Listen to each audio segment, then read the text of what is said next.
Sorry. Good afternoon, members. Thank you for your presence in attending this PUTC meeting today. Today is Wednesday, December 21st, 2022, and the time is 1:37. I now call this meeting to order.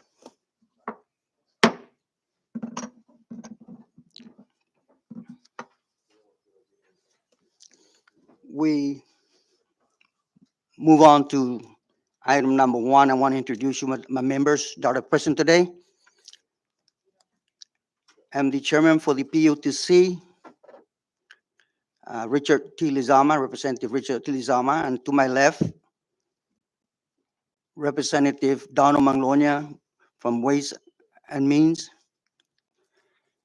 and of course, to my left, Representative Joel Camacho, and to his left, Representative Leila Staffler, Chairwoman for the Education.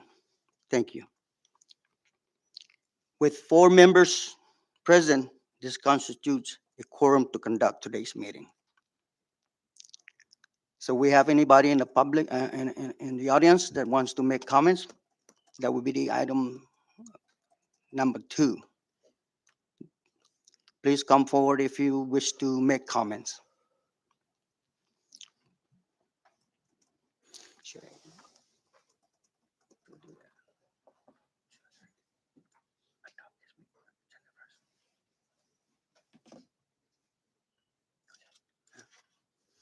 Well, let's take it back. I'd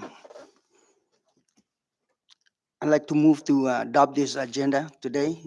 Anyone would like to? So this agenda has been moved and been seconded. Um, Any objection? No objection. Thank you. We'll move on to now to item number 1. I'm sorry, number 2. Public comments if you have anybody in the audience.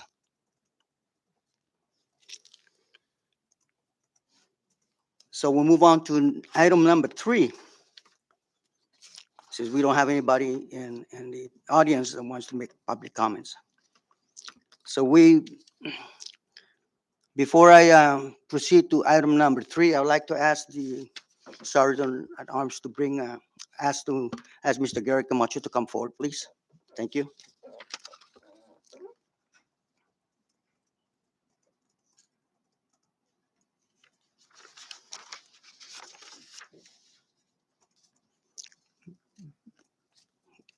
Good afternoon, Mr. Gary Camacho, Director from the COC. Welcome back. Thank you, Chairman. It's always a pleasure to be here with you and all the other committee members. Thank you. As you know, we ask you to come in today to point out the items that we have found when we have requested from you, such as the overtime issues. And I guess you brought in a lot of documents, and a stack of maybe 2,000 or something like that. So we're going to start out with some of these overtimes that had happened after the Typhoon U2.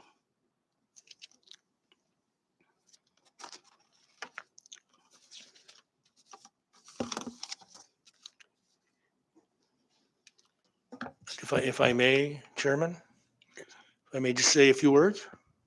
Yes, you may. Yeah, wonderful. Thank you. Again, it's an absolute privilege and opportunity to be here. And I'd like to thank you and all your members. Yes, we did provide documents as we want to comply with any request from your office and the committee's interest. And just please inform me if 2,000 is too much, and I can make the necessary adjustments if you wish. But again, this is for work performed during preparation and during and post Super Typhoon U2. Again, the most devastating storm to impact the CNMI And in the past, this is actually, if I believe, and I've been with CUC for 30 years almost, is that it greatly impacted for the first time, my understanding, more than one island. So this was not just Saipan. This was just it may be even more devastating for the island of Tinian.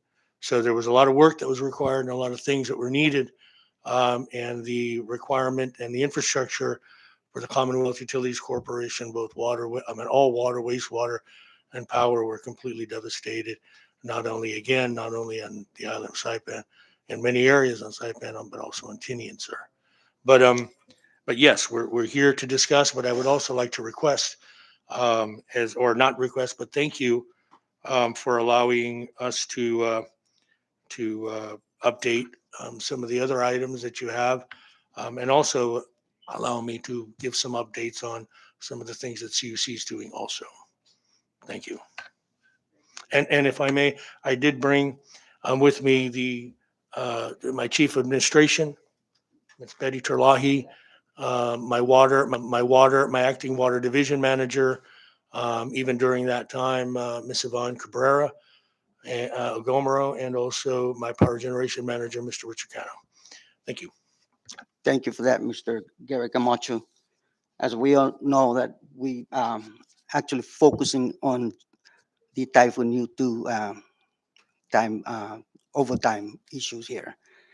So with that being said, um, I'd like to move along to the question that I would like to bring up in regards to your to the overtime. Mr. Camacho, my office received 2022 documents, 2202 documents, I'm sorry, from your office on July 15, 2022. My office can and numbered these documents. These numbered documents were also emailed to you and all the members on December 15. So we're going to start with the document number 00045 and ending with document number 00183. This is a report titled Commonwealth Utility Corporation Super Typhoon U2 Response and Recovery Non-Base Rate Pay Code Report. So let's start with Ms. Diaz, Betty Ann, a management analyst, O3. This is what the report states her position is. May I? So document number 00046 to 0047 shows that in a span of 3 months, from November 2018 to January 2019, Ms. Diaz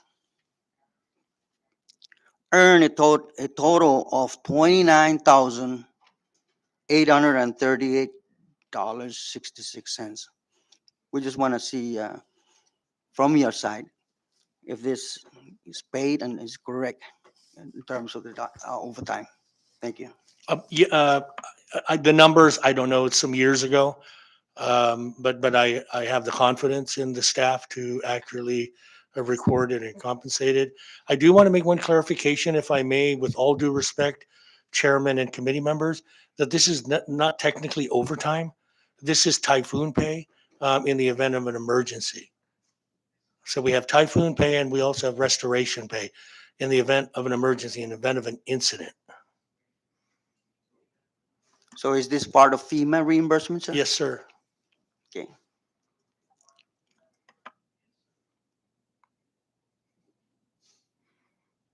Members, you have any question? Thank you, Chairman, and thank you, Mr. Camacho, for coming in today. I was curious with respect to the typhoon pay rates. I correct myself. Were they the same for Tinian employees as well as Saipan, or were they the same rate? Absolutely. It's everybody gets the same rate, and everybody involved, including folks that I brought in from Rhoda. From the time they landed, they got the same rate, or from the time they were informed that they were going to assist. From that point forward, and when they boarded the plane, if I remember correctly, from the time they boarded the plane, they were already being compensated. This because they were already in the mindset of restoration or typhoon response. What is that rate? If I remember correctly, it's 2.5, two times. So, Yeah, So two just times regular during two. typhoon. Yes, so that's disaster pay? 2.5 during typhoon and 2 during restoration. Okay, thank you for the clarification. Are those rates, I guess, are those rates approved by your policies? Yes, under emergency, they are under, as in fact, this even goes back to directors before me. And uh, uh, all my payroll gets signed by the chairwoman. So the board does sign. Thank you. For the total amount of typhoon pay, I keep trying not to say overtime, so forgive me for the pause. For all of the the typhoon pay from restoration to during the typhoon, did FEMA reimburse all 100% of the pay? Right, we had submitted to FEMA in or to our local reps in the past, and but we were asked to resubmit. So that is still being processed. So But everything is out of our hands and with the processing people. so it has been submitted, but we don't know if FEMA has approved. Well, from my understanding, they will approve it. They just have to go through the documentation. It's been made to my understanding even then. Okay. We're still in the middle of restoration. There's still a number, as currently Congressman uh, uh, Mangalonia understands, that we're still doing work for Typhoon Mangkut, which was even before you two on the island of Rota. So we still have a number of projects that have yet to.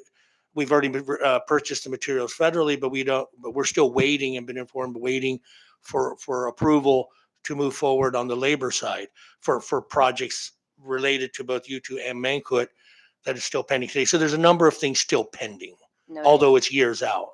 Thank you. I think that's for many other projects in Yeah, addition to that. I'm sorry, I'm going to speak for CC. Yeah. No worries. I kind of wanted to ask a question related to some of the aftermath of U2. I had a constituent reach out because after the typhoon, there were several homes that caught fire because of transformers that, went haywire, including, I believe it was Senator Vinny's house was one of the houses that experienced this. Um, I was curious for other people, what was their recourse for anything to mitigate that kind of damage? Is that something that CUC addresses?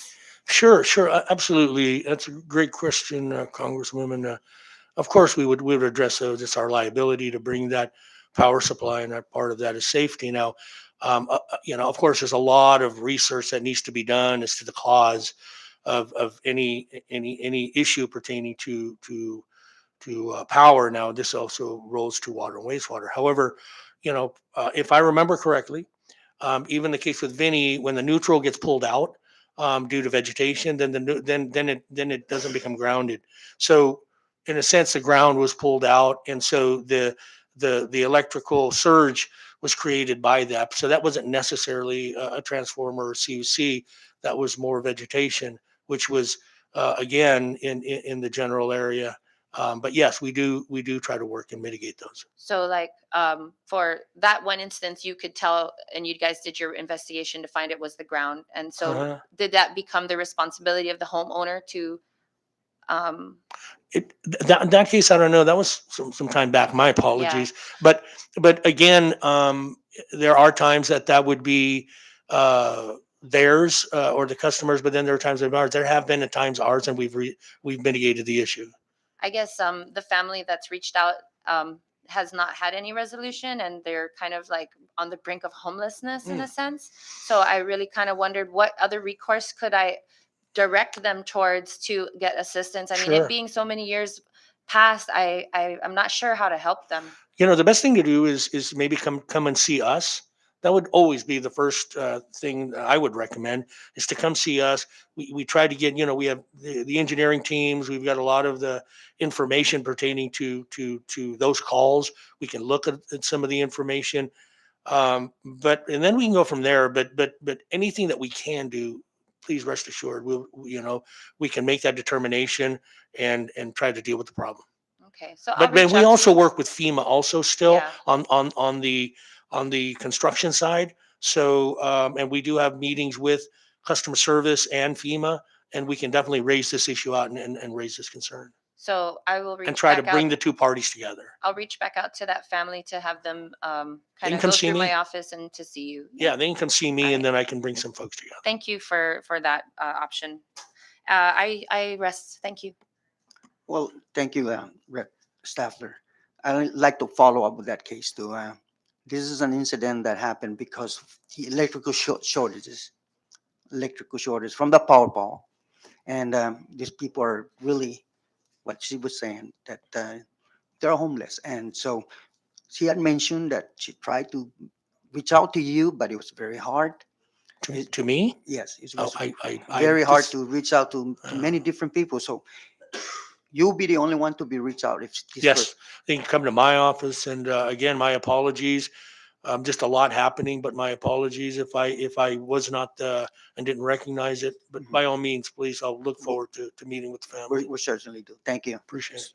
So we move on to the same agenda that Sure. we've been Yes, sir. on for before that came out. Let's now move to the amount of money you made Sure. during the same 3 months as Ms. Diaz. Sure. Document number 00058 to 00059 shows that you made a total of $83,000, 273. I did not find any paycheck stubs for you or Ms. Diaz in the 2202 documents that were given to me, but were these paid to you, sir? Oh, I'm sure. Yeah, I'm sure. Paychecks are always provided. My apologies that they're not included in this, but by all means, we can definitely have it to you very quickly. So let me break this down from November 7, 2018, you were paid a total of $8,399. And then on the 20th, you were paid a total of $28,572. And December 5th, 2018, you were paid a total of $16,658.66.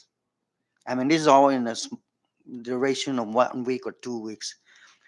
On December 19, you were paid a total of $11,953.81.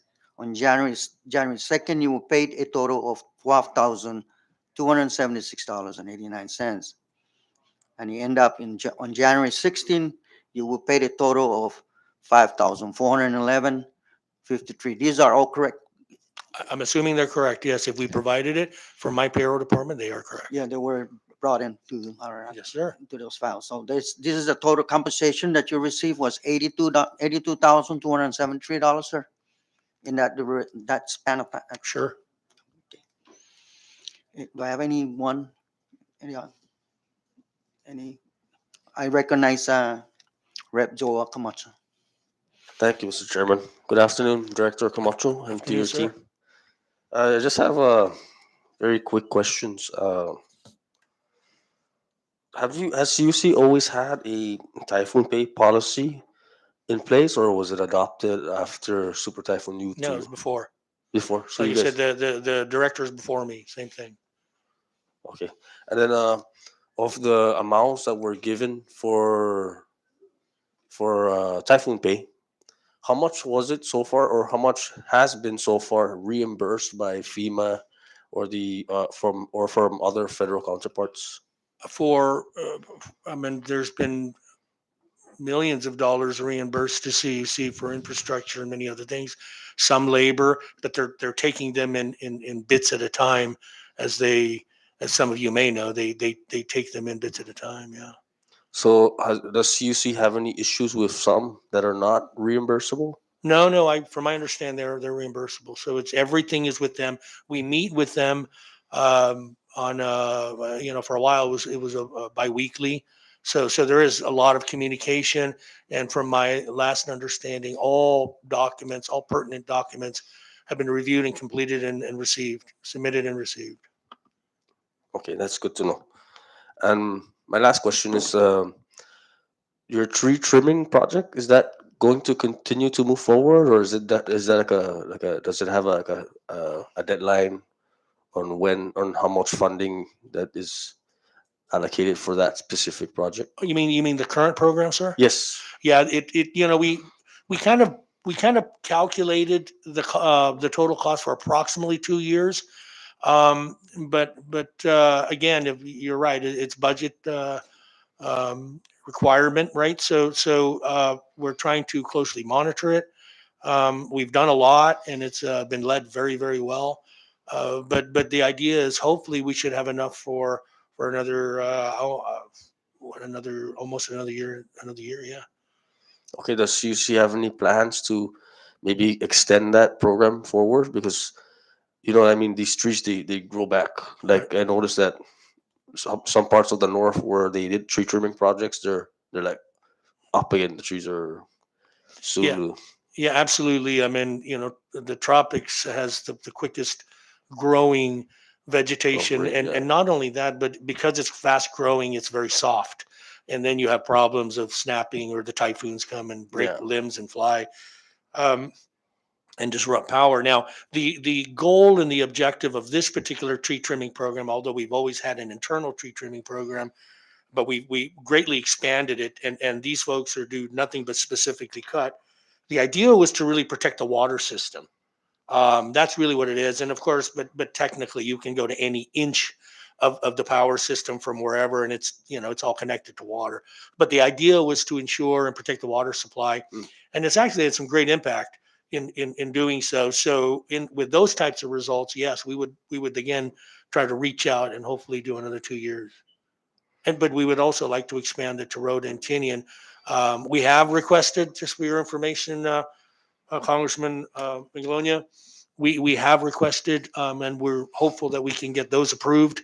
And again, that would be great to get a few folks working for an extended period of time and benefit the people of Rhoda and Tinian. Chair, my apologies, as I know I veered off the item number 3 under typhoon pay. Um, Going back to that, Mr. Director, is it okay if you can provide the committee a copy of the typhoon policy?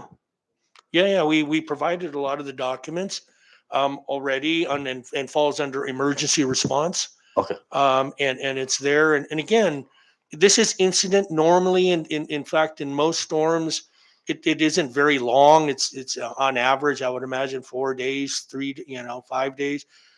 This was just one big, like I said, a super typhoon, the worst ever. And at the end of the day, the idea is to do everything we can to try to get water, wastewater, and power. And in fact, I think we got water back to 24 hours. I think the end of December, and so there's a lot of things happening. And then don't forget, understand also that we have a couple hundred more linemen. We have a lot more people. We had Guam Power Authority of people from the Federated States, both on for water and then many for power.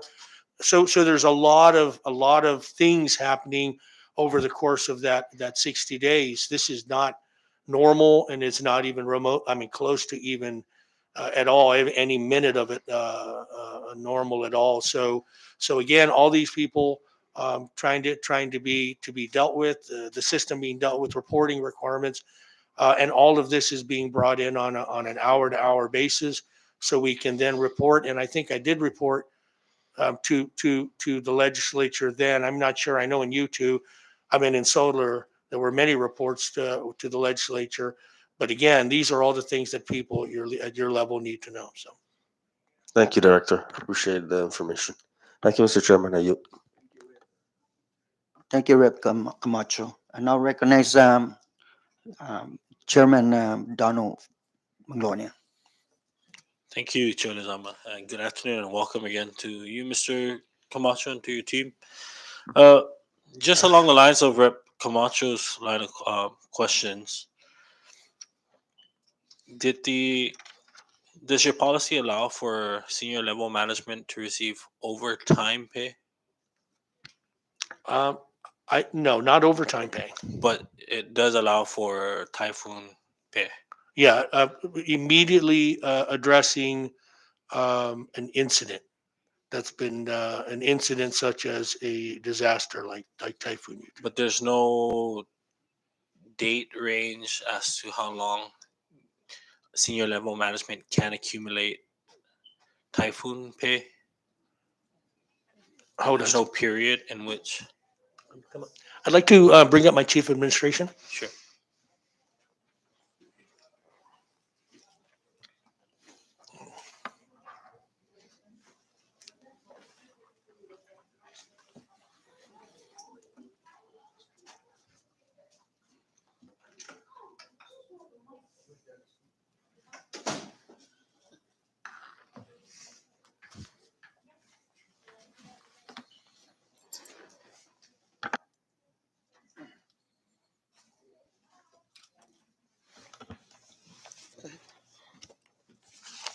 Can I clarify, your question is there a time period of when managers can earn typhoon pay or restoration Correct. pay? Okay.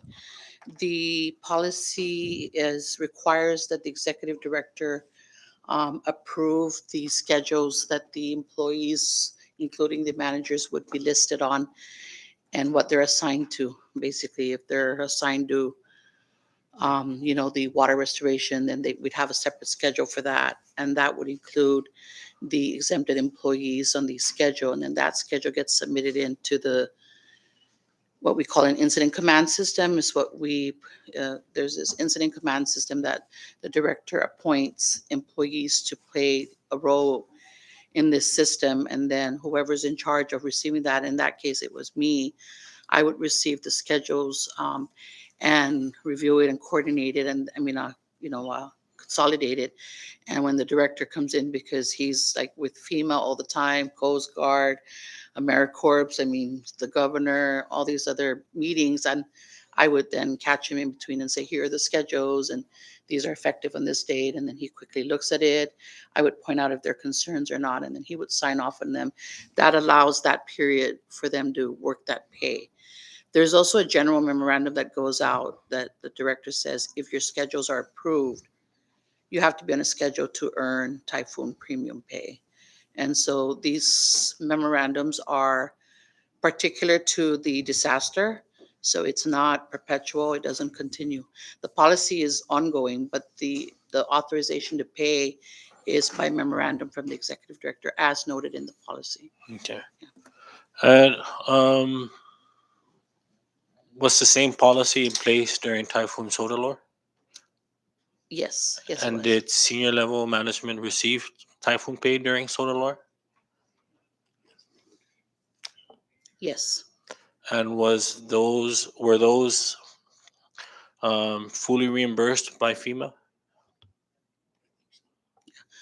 I believe that Sodelor, there's still a field that's being submitted right now because it's still ongoing. But with regards to pay, I would have to verify that. And I think that And I do want to mention in way of Sodler, it is my understanding that she's still to receive a few million more dollars for reimbursement. Yes. Okay. But there weren't any typhoon pay that was denied or rejected by FEMA in regards to senior level management's overtime pay No, or typhoon pay?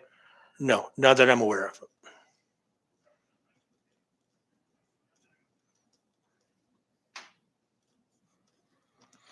And Ms. Betty, can you just confirm it's 2 times, not 2.5 times? the emergency typhoon period before there's an clear from the governor, that is 2.5. Then after that, during the recovery period, it's 2 times the base rate.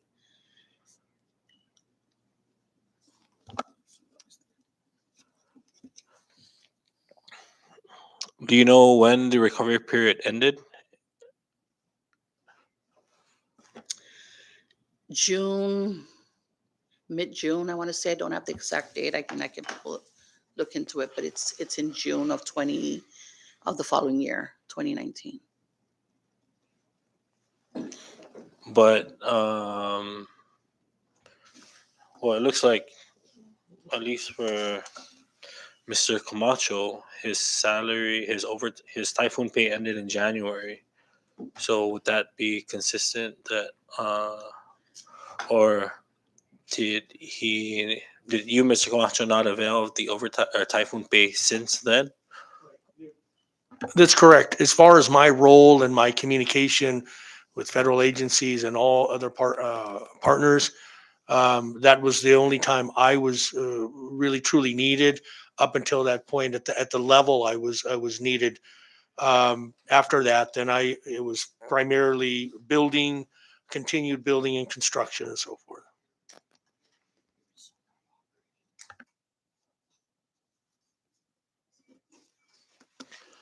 Thank you for the clarification. I yield for now, Chair.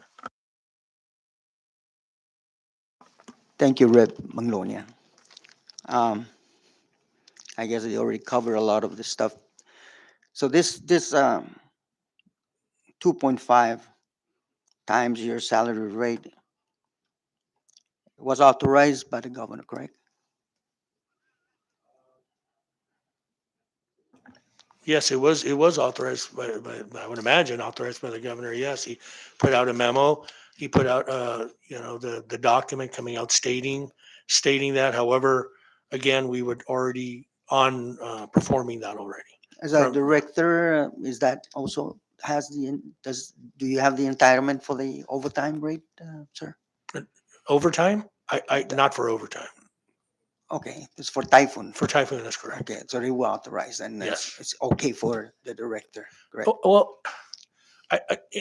under the circumstances, maybe. I mean, your opinion may be different from somebody else's. But at the end of the day, that's what we followed. At the end of the day, what was needed had to be done, and it was from daybreak to well into the sundown to be able to get these things done, as the demand was huge, as you all know. The demand was huge, and we had to keep people moving along, and there was hundreds and hundreds of people involved in rebuilding the utility infrastructure. So, and not only in one island, but in two islands. Okay. Well, this is why we brought you here, to Sure, right. explain that to us, because a lot of us are kind of what people be saying as a director, how did you get your overtime? Sure.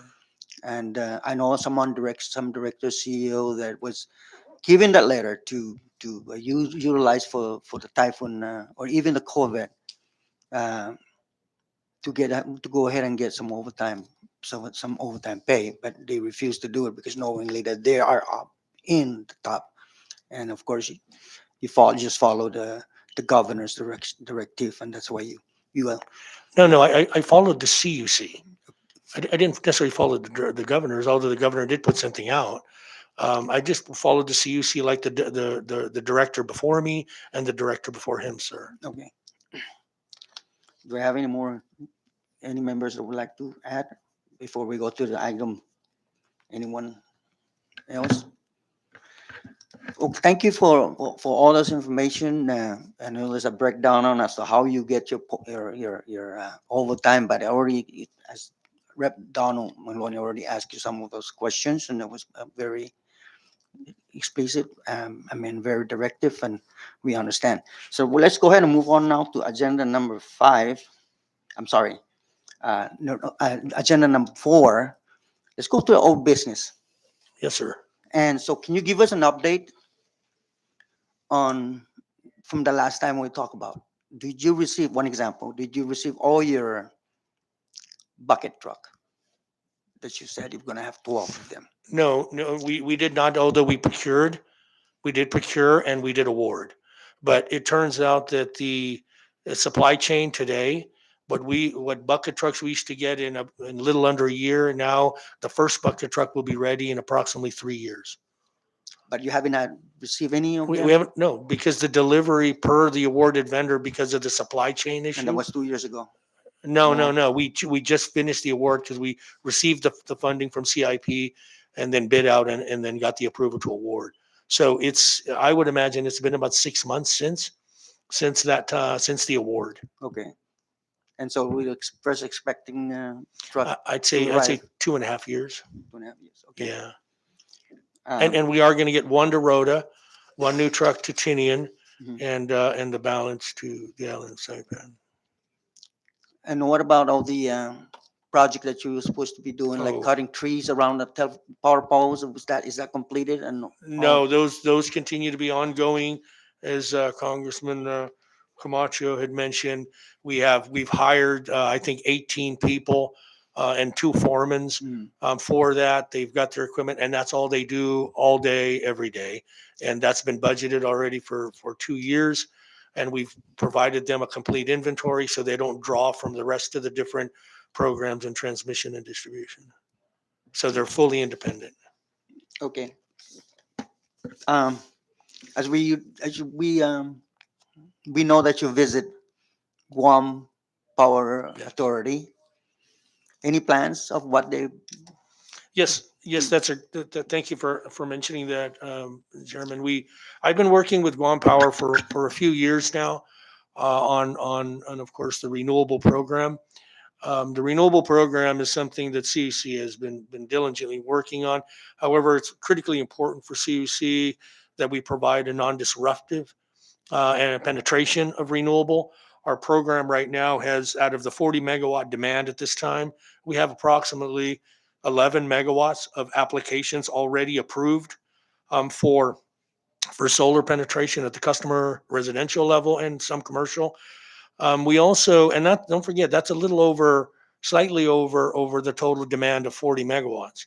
So we have been working with Guam Power Authority for a few years now to get another 20 megawatts, but this will be the first utility grid solar system that will be put on. So that will take it to almost 31%, 31 megawatts of the 40 megawatts currently in demand. But that's huge and maybe small in many other places. But if you look at percentage, that's huge. Imagine the state of California taking 40%, 30%, or 75% of their demand today goes solar, all within a year. That's huge. So we're trying to do it in a way, as I mentioned earlier, non-disruptive. We did seek out over the last couple of years grants for a grid stability study, which we need to have to protect the system. That's been awarded. That should be advertised soon and get an expert to come in and help us with that. We also have a model that we had awarded about a year ago, and this is a renewable model of our grid system. So as we asked them to take in all the existing installed systems and all the applications that have been received and put that into the model. In addition, we asked them to put in the 20 megawatts. So all of this will be in the model, should be ready in February, Chairman. And then, of course, we have a $645,000 grant for study and design of the 20 megawatt system. And I've also already, as I mentioned before, secured or seem to have secured the properties for this system, which is a 33-acre footprint. So it's substantial, and there's a lot that's been happening. And again, we have an MOU that I wrote 10 years ago with Guam Power, and I've been using that since. We do have weekly discussions with the Guam Power Authority engineers, with our engineers, in bringing this forward. So at the end of the day, yes, it's a great relationship, and it's beneficial. Guam has mentioned that they definitely want to assist us and ensure that we minimize or even hopefully eliminate any mistakes. So then that penetration can be maximized and optimized, and the savings can then be forwarded to the consumer. But we want to do it in a manner that doesn't disrupt power supply.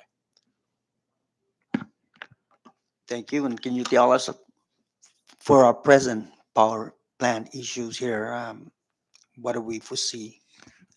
Anything in the future? Yes, sir. Thank you for asking. We do have, for the very first time ever, a new engine coming, 8.7 megawatts. We do have funding for another engine for 8.7 megawatts. This will take it to approximately a little over 17 megawatts. That's near half of our demand today will be on new diesel technology. And what's important here is we, as I mentioned before, we did receive a letter from Mitsubishi along with Maui and Hawaii Electric and many others around the world that these parts, and Mitsubishi will not be bidding on a lot of these parts. The parts have doubled, tripled in price. Not only double, tripled in price, but they've also in the delivery mode, what used to take 3 months is now taking a year. So it's really becoming challenging. The engineers who overhaul these engines have been told also that they are retiring, and no one's being trained to help and to come help and oversee overhauls. So it's really pushing us towards a new power plant. I currently have just initiated the IRP, the Integrated Resource Plan, which I hope some of you will be involved, which is as stakeholders, which is to look at the new technologies available for a new power plant. I want to be clear here that the maximized savings will come from a new baseload power plant.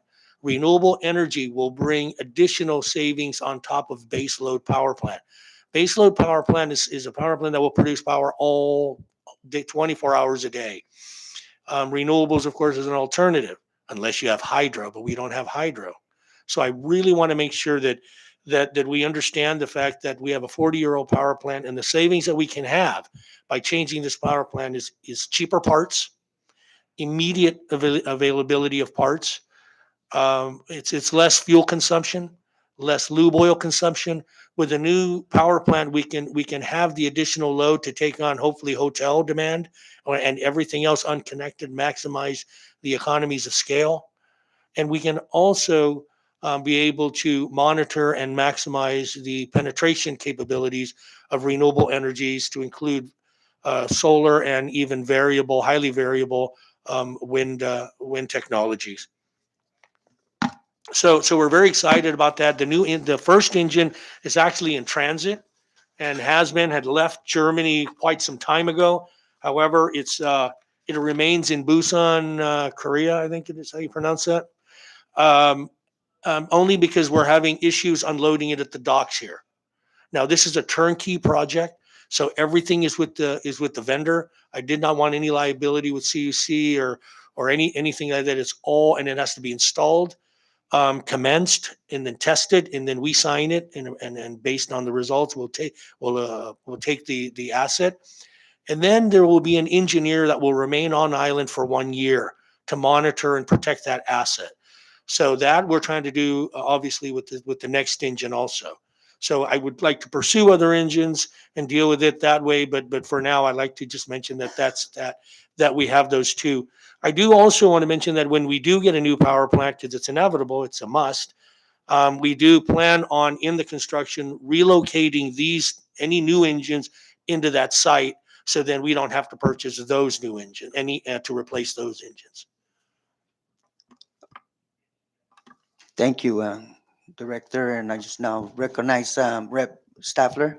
Go ahead. Thank you, Chairman. Thank you for these updates. I'm sorry if you mentioned it, but I wanted to just hear it again if you did. For the solar capabilities that are in the future, are we including the batteries in addition to the solar, just to make sure that it comes together? Because that's what I learned when I went to Guam, how important having those batteries were to maintain the stability of the power, to avoid all of the fluctuations that cause the problems with our electronics. I'm impressed. Very, very good question. Thank you. I didn't mention it only because I didn't want to bore you with those things, but yes, today, our IRP, Integrated Resource Plan, we did in 2015, didn't have this technology. And this is why you do IRPs every 5 years, because technology evolves. This will be in the IRP, yes, but anything we have in the future will have battery storage. It will have frequency control, and we will look at how we can utilize load shifting through those technologies. Absolutely. And I just want to finish my statement earlier. I'm sorry, Chair and Committee, that all of those things that I mentioned in savings, those will will double, triple renewable savings. Although, don't get me wrong, we're pursuing, and as you know, we have been pursuing renewable energies for quite some time. And as you know, you were in Guam and seeing the relationship that we've had with them for quite some time. So again, it's the baseload power plant 24 hours a day savings, and then of course the renewables when we can do that through load shifting with safe frequency controls. But all of that combined should truly maximize the savings to the consumer. And yes, you mentioned the word future. Well, future is just about here. As I said, the studies, the designs, the models, the properties, everything is just about here. That we just want to finish those and again non-disruptive in a non-disruptive manner provide that type of system to the people. But we can do all of the renewables. We don't have to wait for a power plant to do the renewables. We can already be doing that, and then hopefully transition in a new power plant in that more in a couple years. Thank you. I just wanted to make sure. Thank you. Thank you, Rep. Staffler. I recognize Representative Chairman Donald Mangonia. Thank you, Chair. Mr. Camacho, just a couple of I guess concerns that were just brought up to me in conversation with some of the um, employees at CUC on Rhoda. Uh,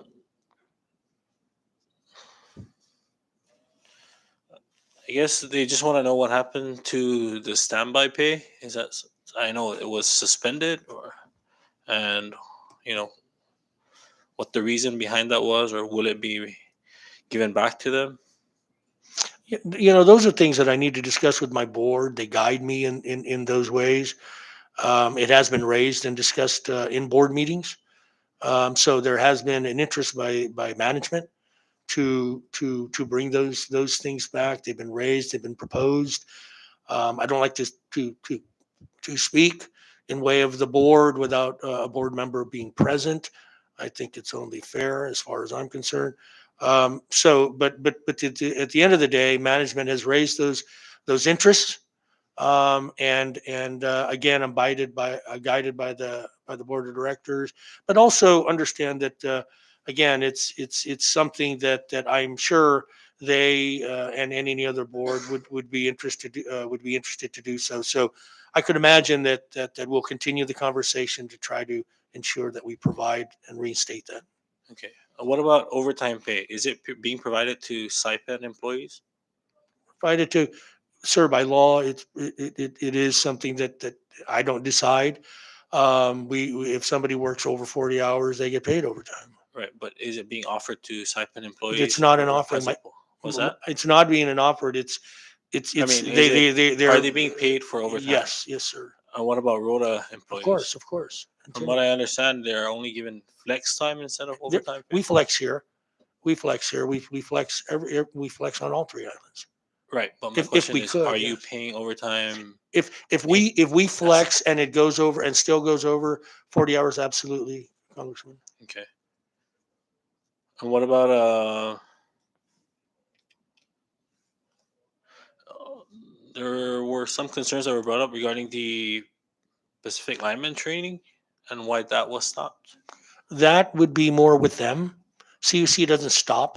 CUC pursued lineman training. CUC it has had that going since 2007. CUC reached out again and got it reinstated recently because it had stopped for a few years. So we got it in, but CUC doesn't dictate whether they come and go. CUC can only request. So why would they stop mid training? I don't know. They've done that before, sir. So this is not a This is not a payment issue in No. regards to. No, not at all.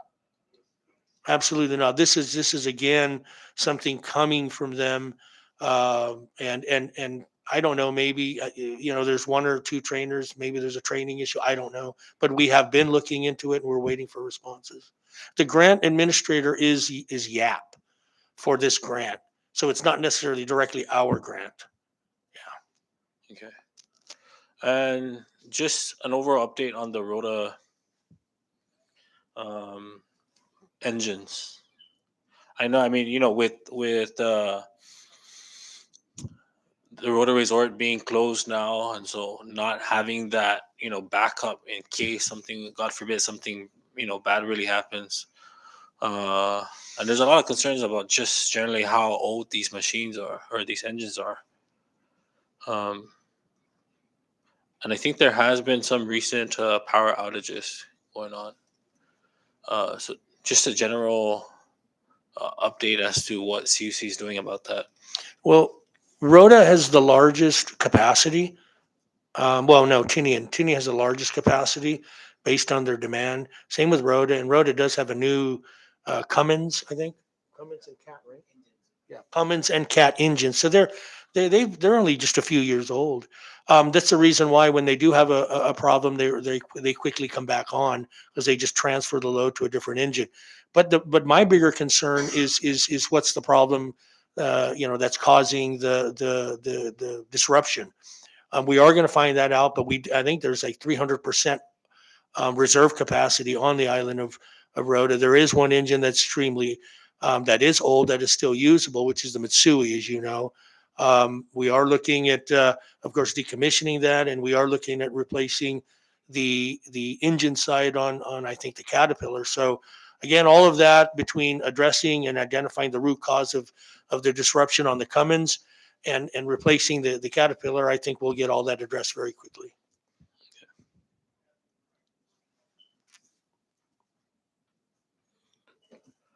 All right. Thank you. Thank you for the Director. That's all I questions, have. Congressman. Thank you, Rep. Maglonia. Now recognize Rep. Joel Camacho. Once again, thank you. Second round. Thank you again, Mr. Chairman. Director, is there a timetable or a time frame in which we can start to see the solar farm materialize? And is the proposed lot for that or land for that still at lower base? There's a few lots. The idea is to to have more than one lot at approximately 10 megawatt or 10, what is it? 20 10, megawatt. no, 10 hectares at each site. The reason being is so then if the cloud covers it, it doesn't drop the whole Yeah. system. So we have them at different sites and we have a variety of different locations. But again, we're dependent on the study for the grid stability. That will tell us whether how much the power plant can absorb Mm. and what we need to do to the relays and breakers. It's a very, very detailed, highly technical study. So as the load shifting and the ramping occurs on the system from these different locations, this is huge. This is 20 megawatts coming into a system, and we need to make sure that it again doesn't impact or affect the baseload power supply. But I'm looking this year, or no, not this year, next year. I'm really excited about it. The model will be ready in February. That's a huge item that we're going to be able to give the folks that do the grid stability study as a tool. Same with the study and design of the 20 megawatt. So all of this is going to come is being put together early next year, and then the integrated study, and then of course everything should come to fruition. I'm hoping starting next year. That's very good news to hear. And we also heard that Tinian is going to actually be going underground for their power lines. Is that correct? No, it's to their critical facilities. Oh, okay, and Yeah, that's to the critical facilities from the power plant, the mayor's office, and a few other, I think 5 other locations will go underground. is CUC working along with Tinian for those projects? Because I know that's paid for by federal funds, right? Yeah, but those are for CUC under CDBG. Under the CDBG. Yeah, so those are all something CUC is directly involved with, and in addition to that, CUC would inevitably operate, maintain, because it's going to go into the power system. The reason why I asked that is because is it possible that maybe we can implement that here in Saipan for our critical infrastructure or agencies? Well, we are rebidding the power plant 1 to the hospital. That's going to be underground. Of course, we've been pursuing underground for many years. It's a little expensive. I'd love to get Beach Road. I'd love to get coming up Capitol Hill. And then, of course, I would love to get going to the north because it's linear. I don't have the option of looping that. Yeah. So those are areas that are critical, along with many, many other areas.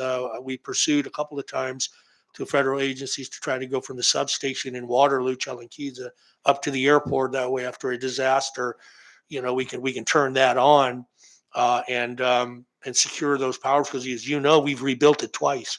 We've rebuilt that portion in Solar and in U2. That's why if you look at it, it's almost all concrete now.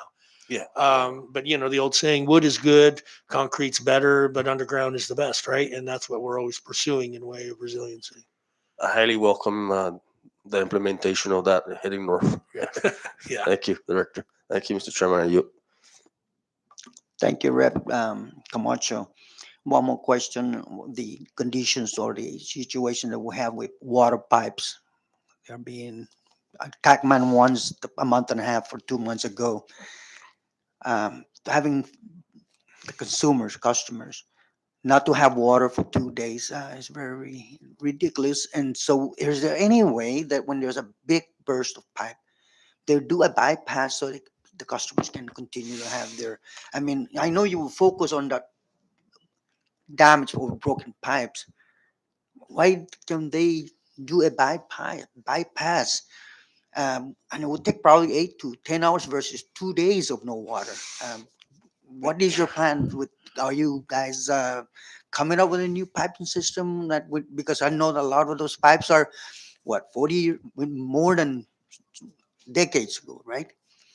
Is there anything that you can, Yeah, absolutely. I mean, bypassing water pipes, it's difficult. It honestly is. It takes some serious engineering review and understanding because you've got a lot of pressure coming out of the large tanks. Some of the problems we had recently in Cagman is because we've got a big leak on that tank across from the hospital. The church, the small one. Well, I was able we were able to write a document and submit it, and we did receive $1 million, I think $1,100,000 to replace it because we were trying to repair that tank, but the tank is so thin that as we welded to put in a patch, a metal patch, it would blow right through the tank. So it was just so thin that it wasn't able or the other piece wasn't able to adhere. So it's happening. What we decided to do is pursue a new tank. We've got the money. You're going to see a temporary tank put there, the same temporary tank that was in San Vicente before we finish that tank there. So we're going to shut that tank off soon, but we're going to be using that temporary tank for a while, but a new tank will be going there, so to feed and supply reliable power to the folks. And so the idea is to try to fill that tank and that new tank all the time, so that if we do have a problem, we can feed the Cagman area for approximately 8 hours while we're repairing the tank. thank you. Again, with water pipes burst and the ground's been, worked on, the repair is another problem. Having it to put it back to its normal condition, and it takes 1 year, 2 months, 3 months, 4 months, and people that are driving through will come in or make a phone call to the legislature or to us to find out why is that was not completed. It's not complete. Maybe perhaps the pipes were completed, You're right. but when you're not putting it back together to its normal condition, it's not completed. In my opinion, what is it? What do you think about it? You're absolutely right, and I've said the very same thing to my acting water manager and deputy that it's not done till it's done, till there's no impact to the consumer. So they have water, but they still hit this this exposed area on the road, which again potentially jeopardizes again the repair. We do, and we're trying to put a large contract together to be able to just allow the vendor to just receive something from us and go out and take care of it, opposed from doing PO to PO. So you'll see that soon enough. But we have done an inventory, chairman, of the island, and we're going to try to do a contract to get them all done, and then after that, just have a larger purchase order where they just apply it immediately. Yeah. Thank you, Director. Anyone? Anyone? Okay, well, that concludes our meeting today. And I wanted to say thank you for coming. And at least we have this closure since we're If I going. may, Go ahead, without sir. interrupting, I just want to do an update. Yes, sir. It's a little update. Okay. I just, figure get it to you folks. On the water side, we do have certifications for operators, federal certification 1, 2, and 3, 4. So that's really exciting for us and for EPA and everybody else, knowing that our staff and our any new employees gets federally certified. We've also secured funding and in the process of design of 4 steel tanks with precessed concrete water tanks for Dandan, Cagman, and one for the island of Tinian. And we also have completion of 3 water tanks, Papago, Astrolay, and San Vicente in Saipan to increase storm resiliency. We've secured funding for new booster stations on Saipan, Isley Field, in Isley Field and in Agdek. And we've got the completion of 4 booster stations on Saipan, one in Asfalapi, Astrolay, Cagman, Mount Tapocho, and the completion of the Maui 2 well and booster station rehabilitation on the island of Tinian. And we've also the installation of emergency power to produce the island's drinking water supply or water supply after a major disaster and significantly reducing generator assistance from the Federal Emergency Management Agency, and this was funded by them. And of course, we have the infrastructure projects to include water installations for West San Jose on Tinian and the Plumeria Estates in Ascono Homestead. So we're prepared on those designs, waiting now for the funding, which I think the Tinian folks have or CIP is going to provide. And for the first time, the supplying of sustaining a 24-hour water service to CUC customers on the island of Saipan. And of course, the implementation of sustainable water infrastructure management strategy to help reduce the non-revenue water. And you'll see that for the next 5 years, because that's a long-going program for the non-revenue water percentage. And of course, we have the automated water read supply and leak detection system. That's a form of SCADA. And we also in water, $10.4 million additional supplemental appropriation for disaster relief through EPA for drinking water and waste and clean wastewater system improvements. We also have $20.6 million awarded under the Consolidated Environmental Program. And we also have proposed new construction crew and equipment requirements for CUC's water line extension projects to establish a water utility construction crew and equipping them to do the work that will provide the ability to expand the water line system to many new customers. Prioritizing funding for water wastewater projects to ensure that the aging CUC water wastewater infrastructure is replaced. That's what you asked for earlier. And of course, hiring of 4 new engineers, but we added to that, we hired 9 more engineers for water wastewater projects to support management and additional ongoing critical infrastructure projects. And of course, the vegetation and procurement and the procurement of 21 water and wastewater fleet vehicles, 19 for Saipan and the balance for road and Tinian, along with heavy equipment for road and Tinian also. And then we also secured funding, Chairman, for 5 backhoes. Right now, CUC doesn't own one. 5 and 1 will go to Rhoda, 1 will go to Tinian and the balance here, so we can move these projects much quicker. And then, of course, the installation of 10 granular activated carbon duplex units to treat and remove the contaminations of PFOA and OS from the groundwater to provide clean and safe drinking water to the community. And in wastewater, this is the replacement of the wastewater treatment plant clarifier and upgrades to both the Gigan and Sadiktasi plants. And it's the first time that's going to happen. And this has really pleased Judge Carter, Honorable Judge Carter, and EPA and Department of Justice. And that project is ongoing now. And of course, replacement of multiple sewer mains for the village of Olei and Garapan on Saipan, and of course, secured additional funding for the wastewater feasibility study.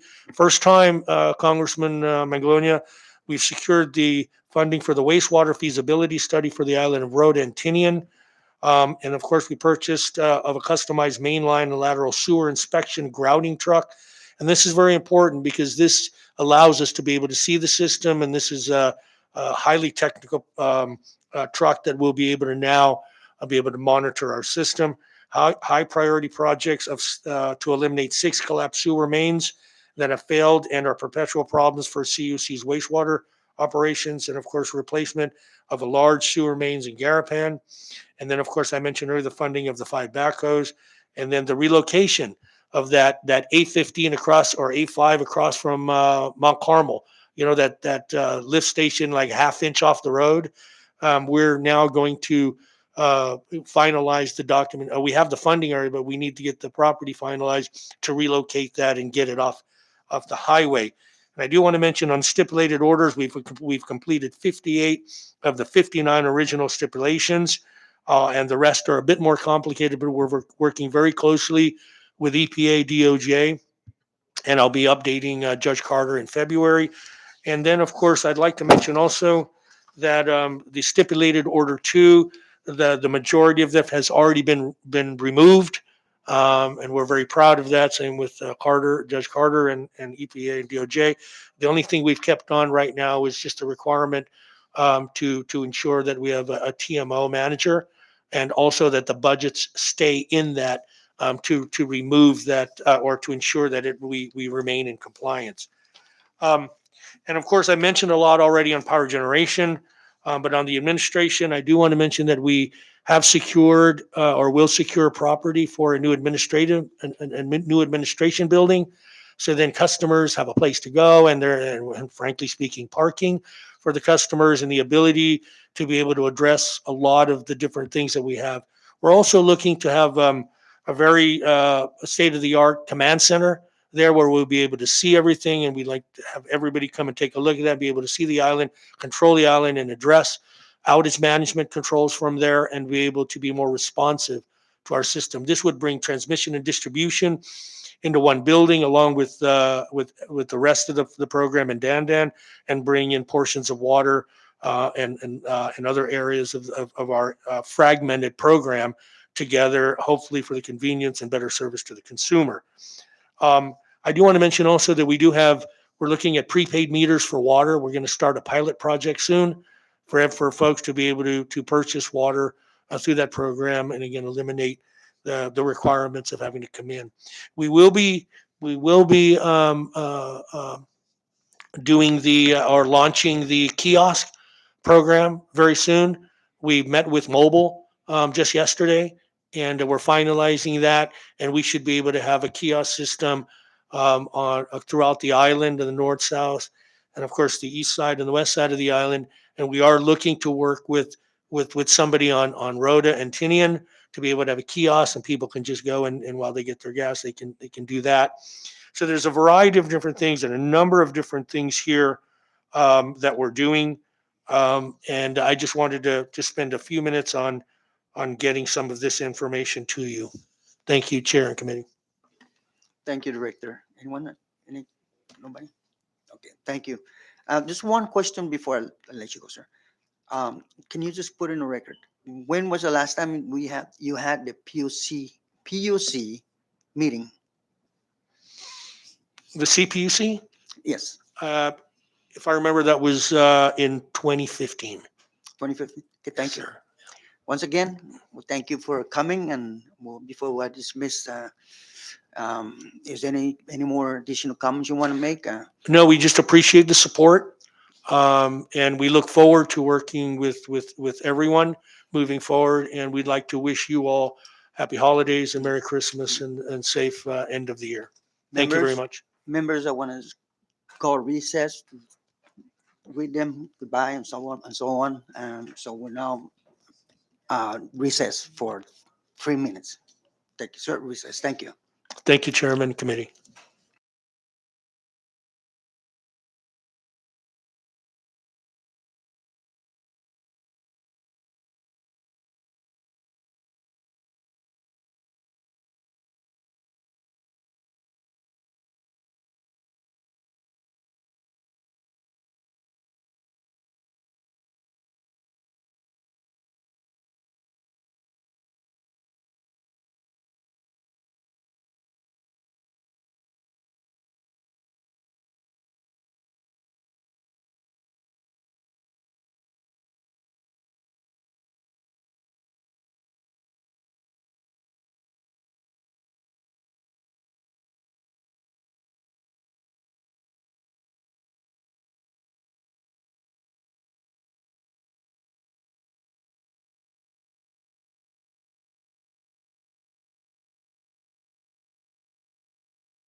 Good afternoon again. We're back on recess, and we're gonna want to go ahead and go to item number 5. Do we have any announcement?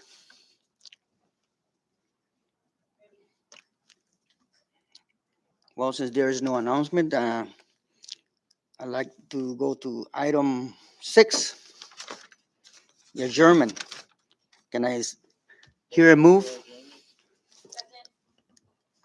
Motion has been asked and the have been seconded, and so this um, all those in favor to say aye, and anyone opposed say nay.